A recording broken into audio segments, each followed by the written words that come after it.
بسم اللہ الرحمن الرحیم۔ السلام علیکم۔ اندراج کے ساتھ میں ہوں ندیم آفتاب۔ دوستو، کرونا وائرس کے معاملے میں چین اور امریکہ کے درمیان بڑھتی کشیدگی دنیا میں کسی نئے عالمی بحران کو جنم دے سکتی ہے، جس کی شدت شاید کرونا وائرس سے کہیں زیادہ ہو۔ جائزہ لیں تو معلوم ہوگا کہ صرف 3 مہینے قبل کرونا وائرس کا مرکز بننے والا چین اب معمول کی زندگی کی طرف لوٹ رہا ہے، جبکہ امریکہ دنیا میں کرونا وائرس سے متاثر ہونے والا سب سے بڑا ملک بن چکا ہے۔ 15 لاکھ کے قریب کیسز اور تقریباً 80,000 اموات نے امریکن معیشت میں گزشتہ 6 ہفتوں میں 3 کروڑ لوگوں کو بے روزگار کر دیا، جبکہ دوسری طرف عالمی سیاست میں یورپ اور آسٹریلیا کا ووہان لیب تک رسائی کا مطالبہ بھی چین مسترد کر چکا ہے، جس کے جواب میں اب امریکہ نے چین کے قریب سمجھے جانے والے گوام جزیرے میں اپنے B-52 بامبرز طیارے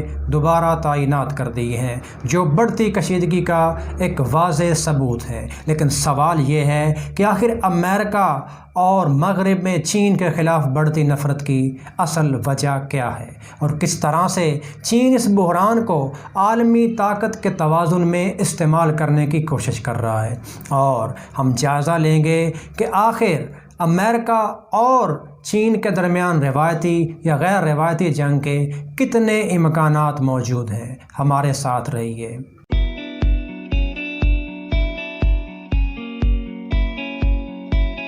اس سے پہلے کہ ہم اس چیز پہ بات کریں کہ موجودہ صورتحال میں چین اور امریکہ کے درمیان کس حد تک کشیدگی موجود ہے، ہمیں تھوڑا سا بیک گراؤنڈ سمجھنا ہوگا، کیونکہ ابھی جو کشیدگی اس وقت چین اور امریکہ کے درمیان ہے یہ محض وقتی نہیں ہے، بلکہ اس کے پیچھے بہت سارے ایونٹس ہیں جو مسلسل گزشتہ 2-3 سال سے ہو رہے ہیں، کیونکہ چین اور امریکہ کے درمیان پہلے سے ہی تجارتی تنازعات موجود ہیں، اور یہ بات آپ کو یاد رکھنی چاہیے کہ چین اور امریکہ بدستور نمبر 1 اور نمبر 2 اکانومیز ہیں، یعنی دنیا میں جو سب سے طاقتور اکانومیز ہیں ان میں سے 2 سر فہرست ہیں، وہ امریکہ اور چین ہی ہیں۔ تو اب یہ قدرتی سی بات ہے کہ جیسے ہی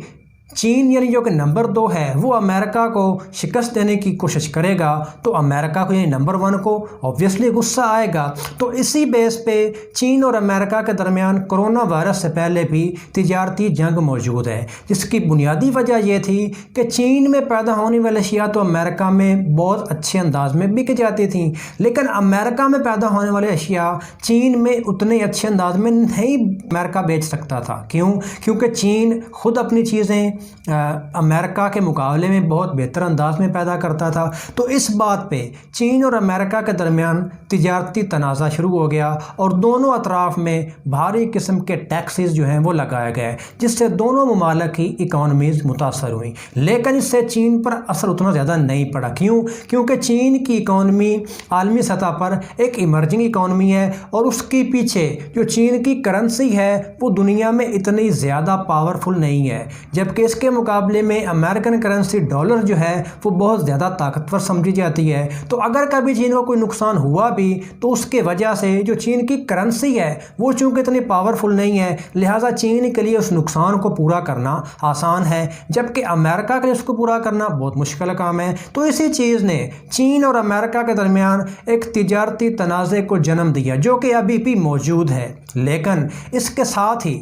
چین اور امریکہ کے درمیان ٹیکنالوجی کی جنگ وہ بھی شروع ہو گئی۔ جس طرح کہ آپ کو پتہ ہے کہ 5G کی دوڑ میں چین اور امریکہ سر فہرست ہیں، اور دونوں کی یہ کوشش ہے کہ کون سب سے پہلے پوری دنیا میں 5G کا کامیاب ٹیسٹ کرتا ہے۔ اب اس کی وجہ سے ظاہر سی بات ہے جو دونوں ممالک کی ٹیکنالوجی کمپنیاں ہیں وہ ایک دوسرے کو نیچا دکھانے کی کوشش کر رہی ہیں۔ اب اس سے پہلے اگر بات کریں یعنی کہ 4G، تو اس میں جو عالمی آپ کہہ لیں کہ عالمی سطح پر ایک الائنس ہے، اس میں ساری ٹیکنالوجی کمپنیاں ایک ہی جگہ پہ کام کرتی تھیں، اور اب چونکہ چین اور امریکہ کے درمیان کشیدگی تھی، لہٰذا امریکہ نے چین پر پابندیاں لگانا شروع کر دیں، جس کی سب سے بڑی مثال ہواوے پر پابندیاں ہیں۔ جس طرح سے آپ کو پتہ ہوگا کہ ہواوے پہلے اینڈرائڈ یعنی گوگل کی سروسز استعمال کرتا تھا سافٹ ویئر کے طور پر، لیکن جب یہ تجارتی تنازع شروع ہوا جو کہ بعد میں ایک ٹیکنالوجی وار میں چینج ہو گیا، تو اس کے جواب جواب میں کیا ہوا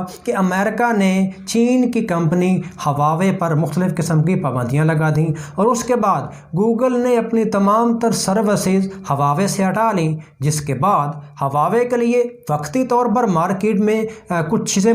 پہلے مشکل پیدا ہوئیں، لیکن جلد ہی ہواوے اپنے پاؤں پہ واپس کھڑا ہو گیا۔ اس نے ایک اپنا ہارمنی آپریٹنگ سسٹم پیدا کر لیا، وہ البتہ ابھی تک اتنا زیادہ مارکیٹ میں ہٹ نہیں ہے جتنا اینڈرائڈ یا آئی او ایس ہے، لیکن پھر بھی بہرحال چین نے ایک اچھا جواب دیا۔ تو یہ اس کے پیچھے ایک دوسری وجہ تھی جس کی وجہ سے چین اور امریکہ کے درمیان پہلے سے کشیدگی موجود تھی، اور اسی صورتحال میں پیدا ہو گیا کرونا وائرس۔ اب سٹارٹ میں جس طرح سے آپ کو پتہ ہے کہ اس کا مرکز چین تھا، چین سارا آپ کہہ لیں کہ بند ہونا شروع ہو گیا، چین کی پیداوار کہ زیرو پہ آنا شروع ہو گئی، تو اس لحاظ میں اس وقت امریکہ بہت زیادہ خوش تھا کیونکہ اس کی اکانومی کو اس سے بہت زیادہ فائدہ ہو سکتا تھا۔ لیکن اس کے کچھ ہی ہفتوں بعد صورتحال مکمل طور پر بدل گئی، چین نے کرونا وائرس پہ قابو پا لیا، اور پھر اس کا سب سے بڑا جو کہہ لیں کہ نقصان یا اس کے بعد جو سب سے بڑا ایپی سینٹر بن گیا کرونا وائرس کا، وہ امریکہ بن گیا، جس کے باعث امریکہ سارا لاک ڈاؤن کا شکار ہو گیا، اور امریکن اکانومی بالکل زیرو پہ اور اب شاید مائنس پہ جا چکی ہے۔ تو اب اس سچویشن کو ذرا سمجھنے کی کوشش کریں۔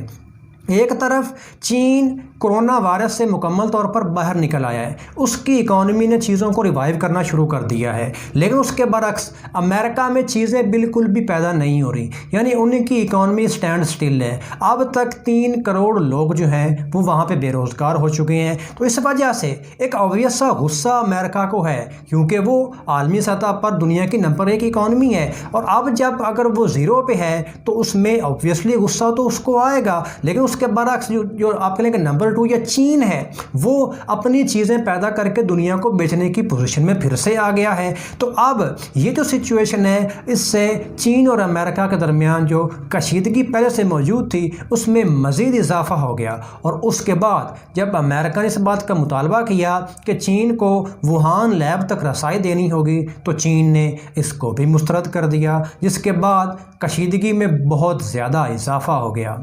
اور اس ساری صورتحال میں جو ایک اور اہم پوائنٹ ہے وہ امریکہ میں ہونے والے انتخابات ہیں۔ یاد رکھیے امریکہ کے صدر ڈونلڈ ٹرمپ کی جو انتخابی مہم تھی، اگر کرونا وائرس نہ آتا تو وہ ساری کی ساری اکانومی کے اوپر بیس کرنا تھی، اور اب چونکہ کرونا وائرس کی وجہ سے امریکہ میں معیشت مکمل طور پر تباہ ہو چکی ہے، لہٰذا ٹرمپ کو عوام کو دکھانے کے لیے کچھ نہیں ہے۔ تو یہ ایک آبویس اور جائز سا غصہ ہے ان کو کہ آخر کیوں چین آگے بڑھ رہا ہے اور امریکہ جو ہے وہ ان سے پیچھے رہ رہا ہے۔ تو یہ بھی ایک پوائنٹ ہے، اور گزشتہ دنوں ڈونلڈ ٹرمپ نے یہ بیان بھی دیا تھا کہ چین جان بوجھ کر انہیں ہرانے کی کوششوں میں مصروف ہے، جس کو البتہ چین نے رد کر دیا۔ لیکن یہ بھی ایک نقطہ ہے چین اور امریکہ کے درمیان بڑھتی کشیدگی کا۔ اب ہم اس چیز کا جائزہ لیتے ہیں کہ چین اس بحران کو کس انداز میں اپنے حق میں استعمال کرنے کی کوشش کر رہا ہے۔ تو یہ بات تو پہلے ہو چکی ہے کہ چین اب کرونا وائرس سے مکمل طور پر باہر آ چکا ہے،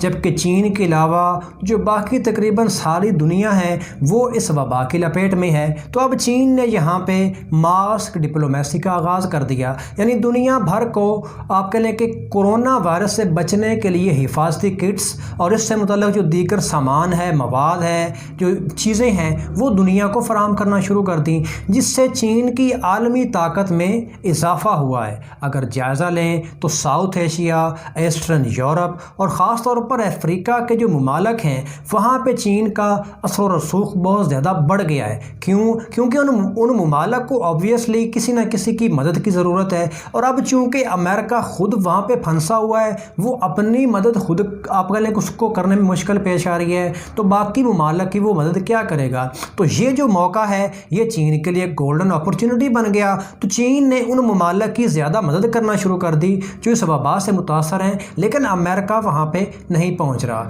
یہی وجہ ہے کہ آپ لوگوں نے یہ بات محسوس کی ہوگی کہ چین پاکستان کے علاوہ جو دیگر ممالک ہیں ان کو بھی اپنا سامان بیچ رہا ہے، جس سے ایک تو اس کی اکانومی میں بہتری آ رہی ہے اور ساتھ ہی اس کے ریلیشنز اور اس کے اثر و رسوخ میں بھی اضافہ ہو رہا ہے۔ تو یہ ایک چین کی ماسک ڈپلومیسی ہے جس کو وہ دنیا بھر میں استعمال کر رہا ہے، اور یہی چیز اصل میں امریکہ کو ہضم نہیں ہو پا رہی، کیونکہ اگر امریکہ آنے والے 6 ماہ یا 1 سال تک اس سے باہر نہ نکلا تو شاید اس کا ایک عالمی سٹیٹس ہے وہ ختم ہو جائے گا۔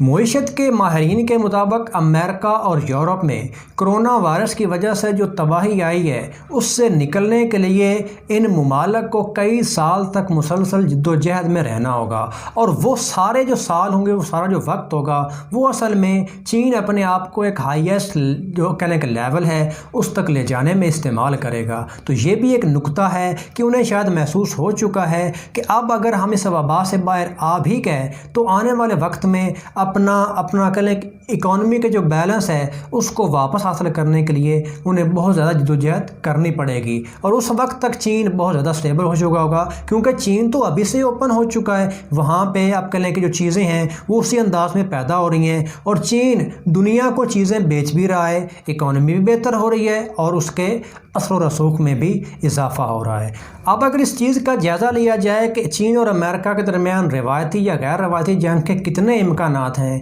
تو اس کو رد نہیں کیا جا سکتا۔ ہو سکتا ہے کہ نوعیت یا اس کا انداز کچھ مختلف ہو، لیکن اس کشیدگی میں بہرحال اضافہ ہوگا، اور اس میں اگر جائزہ لیا جائے تو چین اور امریکہ کے درمیان جو عالمی تنازعات موجود ہیں، جس طرح کے ہانگ کانگ میں ہونے والے احتجاج، اس کا مسئلہ، اس کے علاوہ تائیوان کا مسئلہ، اس کے علاوہ اب کہہ لیں کہ اقوام متحدہ کے ادارے WHO کا کردار، یعنی ساری سچویشن میں جو ورلڈ ہیلتھ آرگنائزیشن ہے اس کا جو کردار ہے، یہ وہ چیزیں ہیں جو چین اور امریکہ کے درمیان بڑھتی کشیدگی میں اہم کردار ادا کر رہی ہیں۔ اگر کرونا وائرس نہ بھی ہوتا تو ان جو عالمی معاملات ہیں ان پر چین اور امریکہ کے درمیان کشیدگی میں شاید اضافہ ہوتا، لیکن اب کرونا وائرس کی وجہ سے اس میں بہت زیادہ شدت آئی ہے۔ کیونکہ ظاہر سے بڑی طرح پہلے بات ہو چکی کہ امریکہ تو اب کچھ بھی کرنے کی پوزیشن میں نہیں ہے، جبکہ چین اس کے مقابلے میں بہت کچھ کرنے کی پوزیشن میں ہے، اور وہ بہت کچھ کر بھی رہا ہے۔ اور اس کے ساتھ ہی جو ایک بہت اہم پوائنٹ ہے وہ یہ ہے کہ جو ویکسین کی تیاری ہے وہ بھی شاید چین سب سے آگے ہے۔ ہو سکتا ہے کہ آنے والے 1-2 ماہ میں آپ کہہ لیں کہ چین اس کی ویکسین لے کے سامنے آ جائے، لیکن امریکہ اس وقت بھی شاید اس پوزیشن میں نہ ہو۔ تو یہ وہ کچھ پوائنٹس، کچھ عالمی واقعات یا کہہ لیں کہ چیزیں ہیں جس کی وجہ سے چین اور امریکہ کے درمیان کشیدگی بہت زیادہ ہے، اور ممکن ہے کہ ان کے بیچ میں کوئی جنگ بھی ہو جائے۔ اس کی نوعیت مختلف ہو سکتی ہے، لیکن اس کے امکانات کو رد نہیں کیا جا سکتا۔ اس ضمن میں اگر آپ کے ذہن میں کوئی سوال ہو تو وہ آپ پوچھ سکتے ہیں۔ آج کے اندراج میں اتنا ہی۔ اپنا رشتہ داروں گرد و نواح کے لوگوں کا سب کا خیال رکھنے کی کوشش کریں۔ آپ سے ملاقات ہوگی نیکسٹ ویڈیو میں۔ اللہ حافظ۔